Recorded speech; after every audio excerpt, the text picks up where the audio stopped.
మోసం చేసేవాడిది ఎప్పుడు తప్పు కాదు, మోసపోయేవాళ్ళది తప్పు. అదేంటక్క? అంతే కదా, బ్లైండ్ గా మనం నమ్మేస్తూ ప్రపంచాన్ని మర్చిపోయి ఒక్క చోట నమ్మేస్తున్నాం అంటే ఎన్నో చోట్ల స్మార్ట్ గా బిహేవ్ చేస్తారు. అక్కడ ఎందుకని వాళ్ళు ఒక జడ్జి చేయలేకుండా వాళ్ళ బిహేవియర్ ను బట్టి మాటలతోనే మనల్ని మభ్య పెడుతున్నారంటే మనం తెలుసుకోలేని. ఇప్పుడున్న జనరేషన్ చాలా స్మార్ట్, వాళ్ళకి అన్ని ఇలా ఫింగర్ టిప్స్ లో ఉంటాయి, అయినా కూడా మోసపోతున్నారంటే అదే చేసేవాడు తప్పు కాదు కదా, మోసపోయే వాళ్ళది తప్పు. మన ప్రతి విషయంలో ఎవరిని మాట అనుకోండి, మనం అంటాం, ఎక్కడ మాట్లాడాలి, ఎక్కడ అర్థం చేసుకోవాలి, ఎక్కడ కరెక్ట్ గా ఉండాలి అక్కడ మిస్ చేస్తాం. మోసపోవడం అనేది మన తప్పు, కానీ మోసం చేసే వాళ్ళు మాత్రం క్షమించు.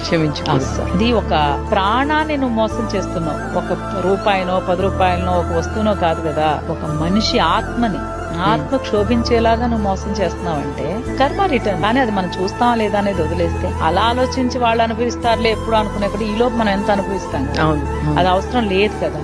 మనం ఒక్కళ్ళమే బాధపడి